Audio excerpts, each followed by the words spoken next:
यूक्रेनी राष्ट्रपति जेलेंस्की ने अमेरिकी राष्ट्रपति ट्रंप से एक ऐसा हथियार मांगा है जिसका नाम सुनते ही रूस में खलबली मच गई है। और अगर ये हथियार यूक्रेन को मिल गया तो मॉस्को तक दहशत फैलना तय है।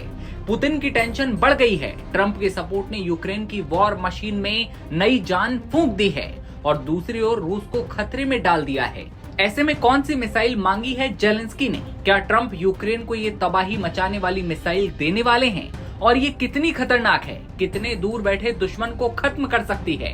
आइए जानते हैं। ट्रंप के सपोर्ट ने यूक्रेन की सेना और हथियारों की पावर में जान डाल दी है। ब्रिटिश अखबार द टेलीग्राफ की रिपोर्ट के मुताबिक यूक्रेन के राष्ट्रपति व्लादिमीर जेलेंस्की ने ट्रंप से बंद कमरे में मीटिंग की और खतरनाक मिसाइल की मांग रख दी। सवाल यह है कि ऐसी कौन सी मिसाइल है जिसकी मांग की है? नाम टॉमहॉक मिसाइल, मारक क्षमता करीब 1600 किलोमीटर। यानी अगर ये हथियार यूक्रेन को मिलता है तो मॉस्को में भयंकर तबाही मचेगी। रिपोर्ट्स के अनुसार ट्रंप ने जेलेंस्की की मांग को समझदारी से सुना और पॉजिटिव इशारे किए। हालांकि उन्होंने कोई साफ वादा नहीं किया, लेकिन जेलेंस्की का दावा है कि ट्रंप ने कहा, we will work on it. ये वही मिसाइल है जिससे अमेरिका ने इराक, सीरिया और अफगानिस्तान में टारगेटेड अटैक किए हैं। और अब अगर ये जेलेंस्की के हाथ लगी तो पुतिन के सैन्य ठिकाने सीधे निशाने पर होंगे। अब जानते हैं कि टॉमहॉक क्यों है गेम चेंजर। टॉमहॉक मिसाइल आधुनिक युद्ध के सबसे खतरनाक हथियारों में गिनी जाती है। इसका वॉरहेड 450 किलो तक का होता है और इसे किसी भी मौसम या भूगोल की परिस्थिति में लॉन्च किया जा सकता है। अब तक पश्चिमी देशों ने यूक्रेन को कई हाईटेक हथियार दिए, लेकिन टॉमहॉक उनकी तुलना में कई गुना ज्यादा ताकतवर और खतरनाक है। अगर ये हथियार जेलेंस्की की सेना को मिलता है तो रूस के लिए युद्ध का संतुलन बिगड़ सकता है, क्योंकि अब तक रूस ने लंबी दूरी से यूक्रेन के एनर्जी इंफ्रास्ट्रक्चर पर हमले किए। टॉमहॉक मिलने पर यूक्रेन भी उसी स्तर की जवाबी कार्रवाई कर पाएगा।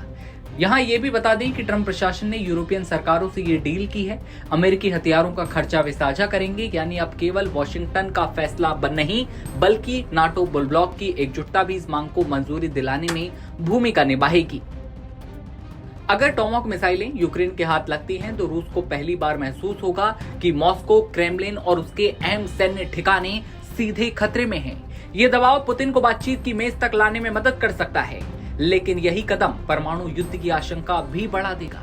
अमेरिका और यूरोप पहले ही इस दुविधा में हैं कि अगर यूक्रेन को इतनी रेंज वाले हथियार मिल गए तो रूस एस्केलेशन का बहाना बनाकर परमाणु विकल्प की धमकी दे सकता है। बाइडेन प्रशासन पहले ही जेलेंस्की की इस मांग को ठुकरा चुका है। कहा था बहुत जोखिम भरा है क्योंकि इससे परमाणु युद्ध का खतरा बढ़ सकता है। अब ट्रंप के रुख में नरमी दिख रही है। ये अंतर न केवल अमेरिकी राजनीति का चेहरा बदल सकता है बल्कि पूरी जियोपॉलिटिक्स की दिशा तय कर सकता है। यूक्रेन का कहना है कि रूस जो हथियार इस्तेमाल करता है वैसी ही ताकत उसे मिलनी चाहिए। पहले टैंक देने में टालमटोल हुई, फिर F-16 पर महीनों बहस चली, लेकिन आखिरकार पश्चिमी देशों ने ये हथियार दिए। अब जेलेंस्की की टीम कर रही है टॉमहॉक की मांग। अब देखने वाली बात होगी कि क्या ट्रंप जेलेंस्की को टॉमहॉक देंगे, और अगर जेलेंस्की को टॉमहॉक मिल गया तो उसके बाद कौन सी नई जंग छिड़ेगी। पुतिन की टेंशन बढ़ चुकी है। क्या परमाणु युद्ध की धमकियां भी दी जा सकती हैं? इन सारे सवालों के जवाब मिलना अभी बाकी है। खबर पर आपकी क्या राय है कमेंट सेक्शन में बताइए और तमाम खबरों के लिए बने रहिए नवभारत टाइम्स के साथ।